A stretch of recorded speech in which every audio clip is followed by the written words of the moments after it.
नमस्कार, news 24 express पर मैं सेजल और आप देख रहे हैं देश और दुनिया की तमाम खबरें। आइए रुक करते हैं हमारी आज की खबरों की ओर। इस बार सोयाबीन की फसल शहर और जिले में अच्छी आने की उम्मीद थी, लेकिन बारिश समय पर न होने के कारण फसल के बर्बाद होने के आसार दिखाई देने लगे।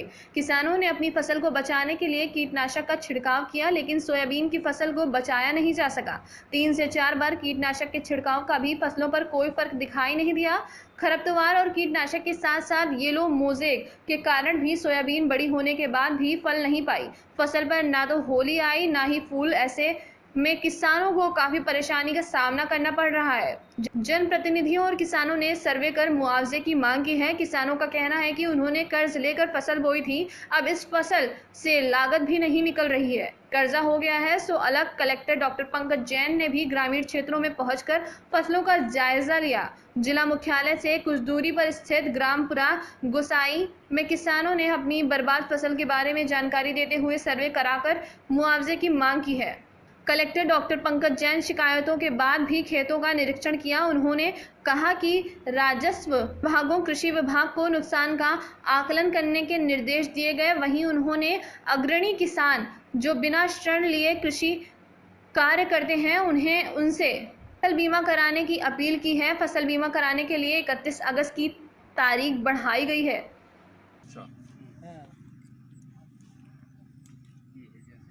इसमें ये दाना कमजोर होकर बिल्कुल छोटा सा होकर और फिनिशिंग में नुकसान हो जाता है। कौन सी बीमारी कहते हैं इसको? पीला मोजे। पीला मोजे।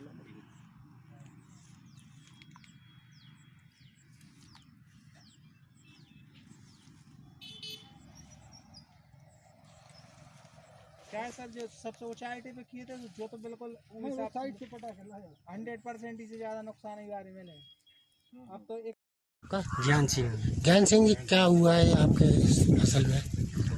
सोयाबीन में साहब जी हालत है, हमने सोयाबीन मूल ले के बोआ है, बैंकों से कर्ज लिया है, कर्ज लेकर हमने इसमें सोयाबीन बोआ, दवाई डाली, वो दवाई डाली 4 महीने इनकी हमने सेवा करी और आखिरी में तो कुछ नहीं है, ना फल है ना फली है, कुछ भी नहीं, सब नष्ट हो गया और हमारे पास अब कुछ नहीं है। बैंक का कर्ज है, अब हम कहाँ से बैंक का कर्ज देंगे, कहाँ से सब कोई किसी का कर्ज, क्या हमारे पास कुछ नहीं है। अब बताइए हम क्या कर सकते हैं। अब तो हमारी ये है कि शासन अगर हमें कुछ दे सकती है रात, तो शासन नहीं है जो हमें दे सके। शासन ने अगर आपकी मदद नहीं की तो फिर क्या करेंगे? हम तो अब आत्महत्या करेंगे, कुछ नहीं है हमारे पास, हमारे बाल बच्चे पाल विलाक नहीं है, हम तो कुछ भी नहीं बचा। जो कुछ था ये है, अब ये सड़ गया, सब कुछ ये डरा है, कोई चीज़ नहीं है हमारे पास अब। क्या नाम है आपका, कौन सा गांव है और आपकी फसल को क्या हुआ है और अब आप क्या चाहते हैं? मेरा नाम कैलाश सिंह, ग्रामपुरा गोसाई। सोयाबीन की फसल बैंकों से लेकर सोयाबीन बहुत पूरी फसल नष्ट हो चुकी है। पहले बेंगलोर पैसे उगो तो इसके बाद में सूखा पड़ेगा, पानी नहीं गिरो, इसके बाद में पानी गिरो पूरा जमीन में लेट गओ, कुछ नहीं, थोड़ी बहुत फली थी भी सब सड़ गई। आगे की स्थिति है कि जहाँ खेत साफ कर भी लागे स्थिति में भी नहीं है, कोई पैसा नहीं है, कर्ज कोई दे नहीं सके। अब सरकार का थोड़ी बहुत मदद का तो भाई कर सकता मदद, और कोई मदद नहीं कर सकता है। मेरा नाम है सर शंकर सिंह। मीना जी, क्या हुआ है आपके फसल में? अरे साहब कुछ मत पूछो, अब तो हमारी स्थिति जाए बतावे के लायक भी नहीं रहे हम। कुल मिला के स्थिति जाए, बीज मूल खरीदो, बैंकों से कर्ज लिया, खाद बीज लिया, अब ना तो हमारे पास आगे की व्यवस्था है ना पीछे की। अब हमारे पास कुछ भी नहीं बचो, आगे इसकी व्यवस्था ये भी नहीं है कि हम इस खेती ये साफ कर सकें। हमारे पास कोई पैसा नहीं बचो। और दूसरी बात, अगली फसल भी हम कहाँ से हकाई जुताई कहाँ से करेंगे? ना हमारे पास सब डीजल पैसा है, ना खर्चे पैसा है, ना खाद पैसा है, ना बीज पैसा है। अब हमारे पास कोई राहत हो सके, शासन मदद कर सके तो अच्छी बात है, नहीं तो साहब हमारे पास कोई हल नहीं है। बारिश और कीटाणु प्रकोप से उनकी फसलों में हानि होती है, जिसको देख के यहाँ से कृषि विभाग और राजस्व विभाग को मैदानी सर्वे के लिए निर्देश जारी किए गए हैं। और इसके बाद जो विशेषकर जो हमारा फसल कटाई प्रयोग रहेगा उस पर काफ़ी कुछ निर्भर करेगा साथ में।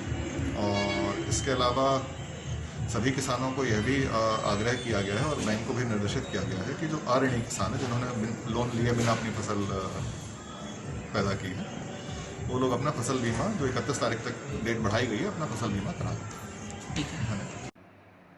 बबेरू उप जिलाधिकारी कार्यालय पर बुंदेलखंड इंसाफ सेना के राष्ट्रीय अध्यक्ष एस नोमानी की अगुवाई पर लगभग 1.5 दर्जन कार्यकर्ता एवं पदाधिकारियों के साथ तहसील पहुंचकर उप जिलाधिकारी महेंद्र प्रताप के माध्यम से मुख्यमंत्री योगी आदित्यनाथ को ज्ञापन भेजा।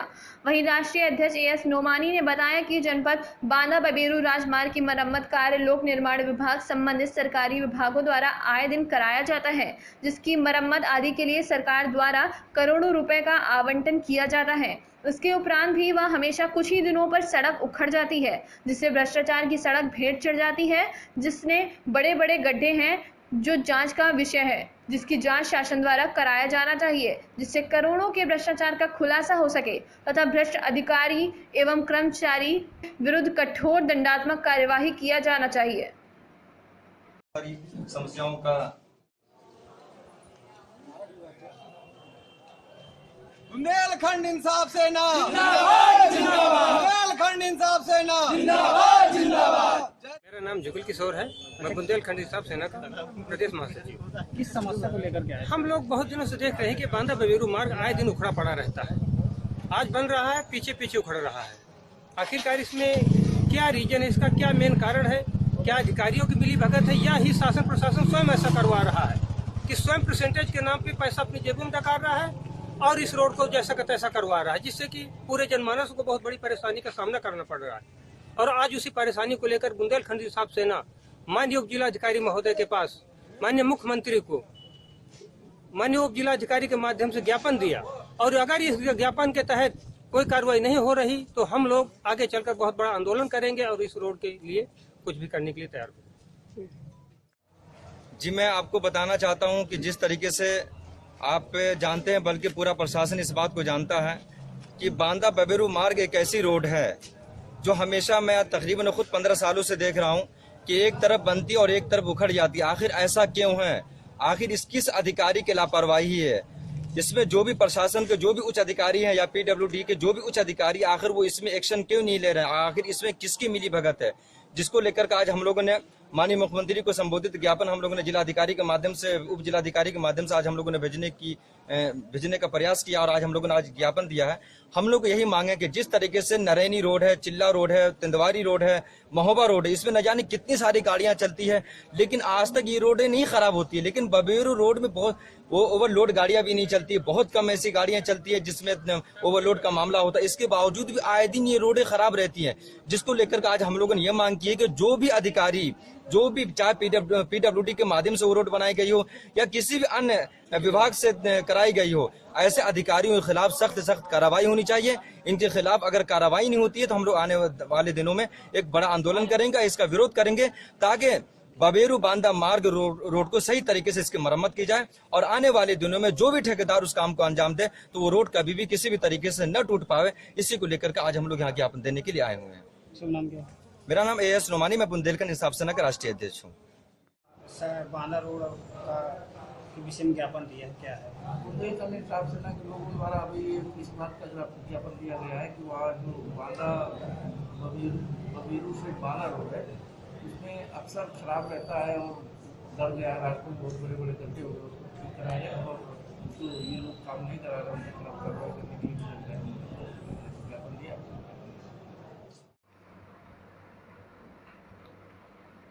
स्थानीय लोगों की आस्था के केंद्र धोरेट सरकार मंदिर पर जन कल्याण एवं विश्व शांति के धार्मिक अनुष्ठान किए गए तथा मंदिर तक दंडवत यात्रा की।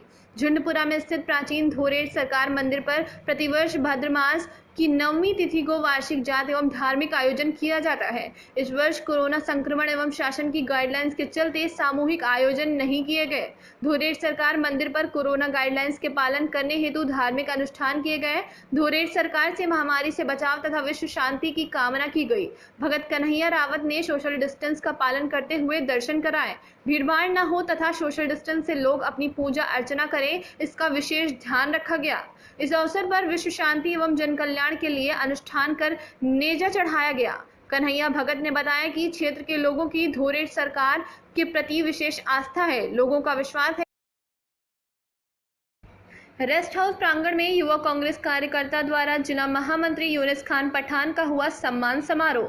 पोरसा में आज रेस्ट हाउस प्रांगण में यूनुस खान पठान को मुरौना जिला कांग्रेस कमेटी में महामंत्री बनाए जाने पर कांग्रेस युवा कार्यकर्ताओं ने पोरसा रेस्ट हाउस पर स्वागत किया, जिसमें अरुण शर्मा जिला सचिव युवा Congress, Gajendra Singh Nigam all India Congress brigade, Sitaram Singh जिला सचिव कांग्रेस, डॉक्टर रिजवान खान मातादीन सखवार, सुरेश दोहरे, सत्तार मास्टर, सूरज उच्चारिया, सनी जैन, अंकित तोमर, संदीप शर्मा, अनिल कुशवाहा उपस्थित रहे एवं सभी कार्यकर्ताओं द्वारा माला पहनाकर स्वागत किया गया एवं लड्डू बांटे गए।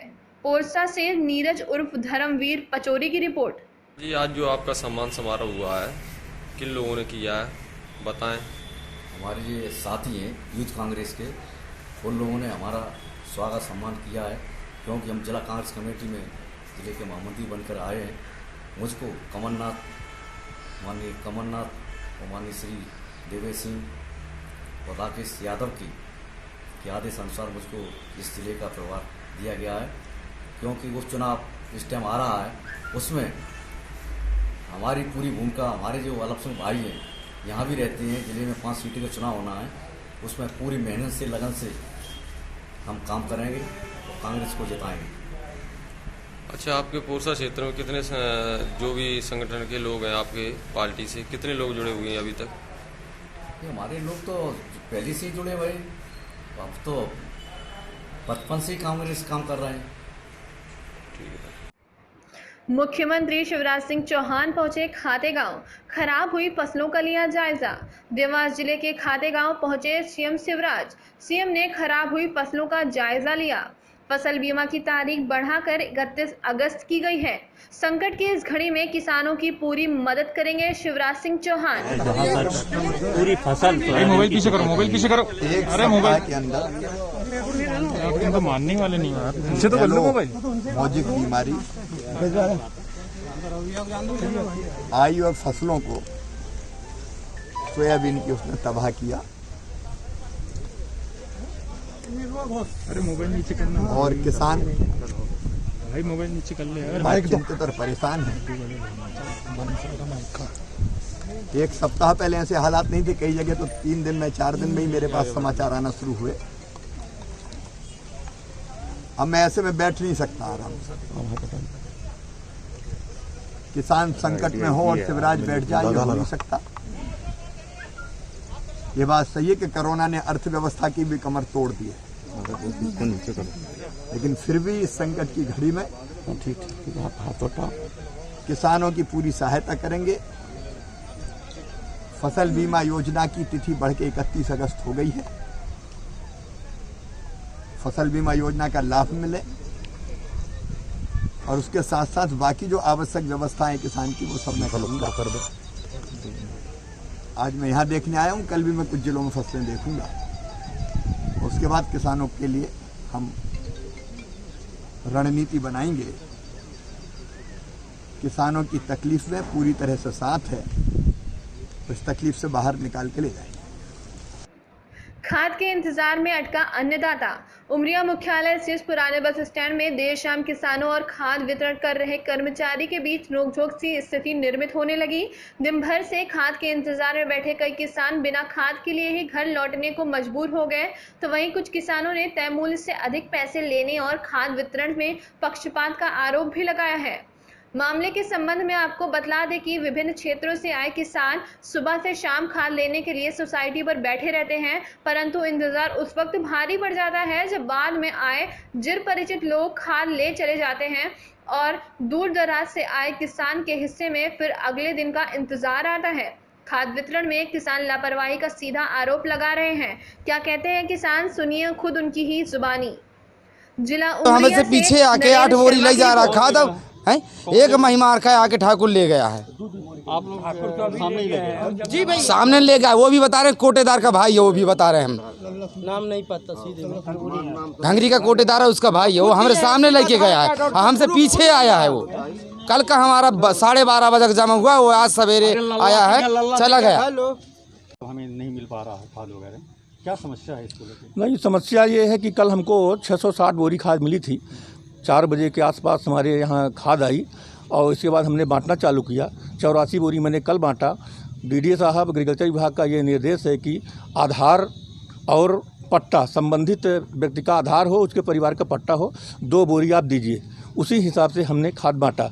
आज भी हमने 10:30 पौने 11 बजे से चालू किया। 142 लगभग किसानों को जो है खाद भी बांटा, 2-2 बोरी करके। और अब आधार जो है कम से कम 500 जमा है, 500 आदमी की भीड़ है। लोग यहाँ जाकर आकर के न तो सोशल डिस्टेंसिंग का पालन कर रहे हैं, न तो मास्क लगा रहे हैं। उनको थोड़ा बोल दे कि भाई बाहर हो जाइए, हवा ने दीजिए कि बाहर होकर के थोड़ा तालमेल बनाइए, मैं खाद बांटूँ, तो हुड़दंगे मचाते, हा हुल्ला करते हैं। 6 बजे 6:30 पौने 7 बजे तक मैं 6:30 बजे तक मैं खाद बांटा हूँ। भैया रमेश कुमार गौतम नाम, ग्राम पिपरिया का रहने वाला हूँ मैं। क्या समस्या है खाद को लेकर यहाँ? खाद की समस्या ये है कि यहाँ जो कोई आता है बस फ़ोन लगा देता है, कोई चिट्ठी लेके आता है, 10 बोरी ले जाता है, कोई 20 बोरी ले जाता है, कोई 5 बोरी ले जाता है, और कोई सुबह आता है तो 4-4 दिन नहीं मिलता है कार्ड जमा करने के बाद। कोई नंबरिंग नहीं है। 4 दिन हो गए, 4 दिन से हम घूम रहे हैं सोमवार से लगातार। यहाँ पे क्या कहा जा रहा है? यहाँ बस हो गया, कहते हैं कि आवाज़ नहीं मिलेगा, कोई नंबर नहीं है, कल मिलेगा, और ताला मार के चले जाते हैं। कोई टाइम नहीं है, कोई सिस्टम नहीं है, कोई नंबरिंग नहीं है। जो कोई आया बस 2 मिनट बात किया और अपना काम कर लिया। खाद की बोरी को मूल्य को लेकर भी कोई प्रॉब्लम? 267 रुपये रेट है, 270 रुपये के रेट से जा रही हैं बोरियां, उसमें भी नहीं है। हम आज 280 रुपये भी देने को तैयार, उसमें भी नहीं। 4-4 दिन से नुकसान किए हैं किसानों ने।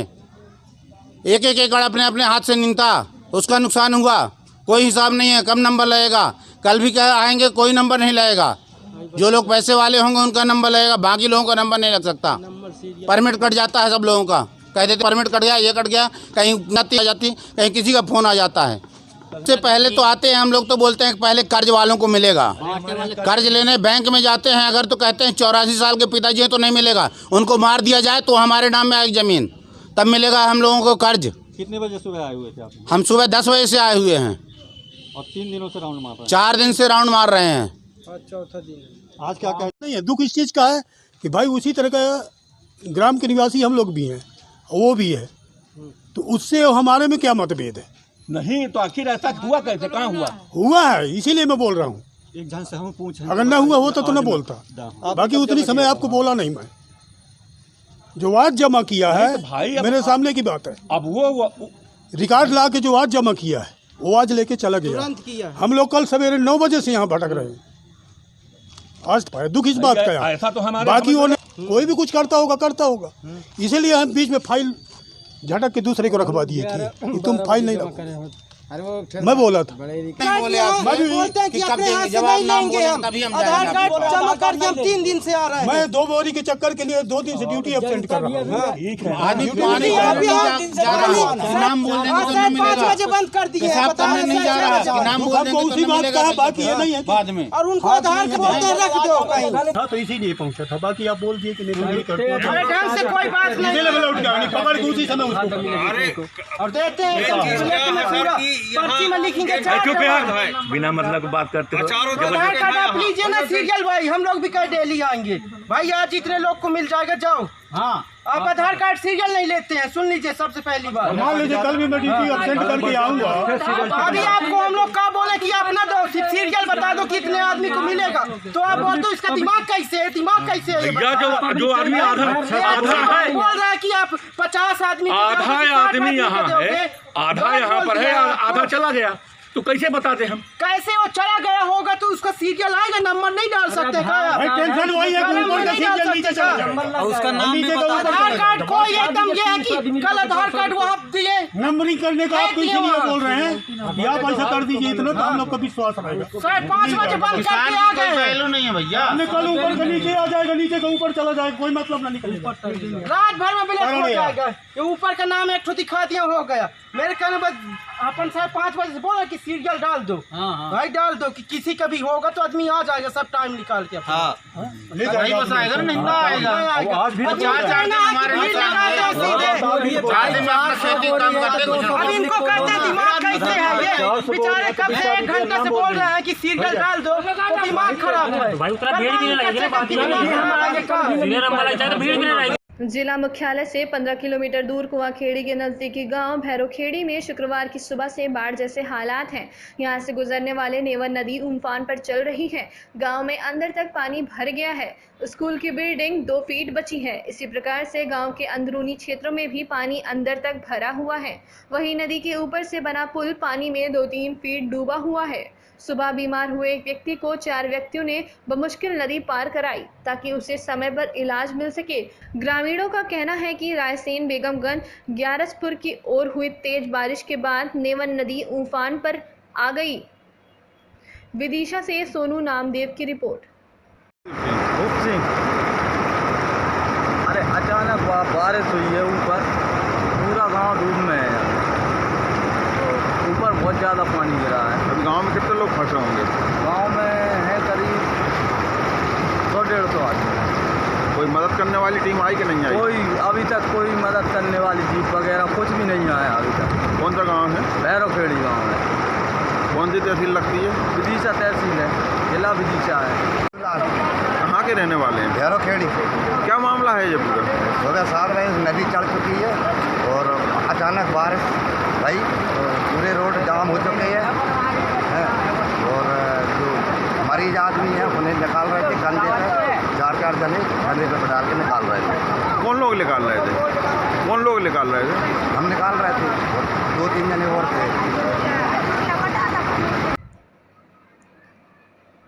हरितिमा से घिरा कोलसिया गांव का प्रवेश द्वार। इस बार देर से ही भले लेकिन हरियाली ने अपना रंग जरूर दिखा दिया है। सावन माह में बारिश कम हुई लेकिन भादों में कई बार बदरा जमकर बरसे हैं, जिसके कारण अब ऐसा लगता है मानो धरती ने हरी चादर ओढ़ रखी है।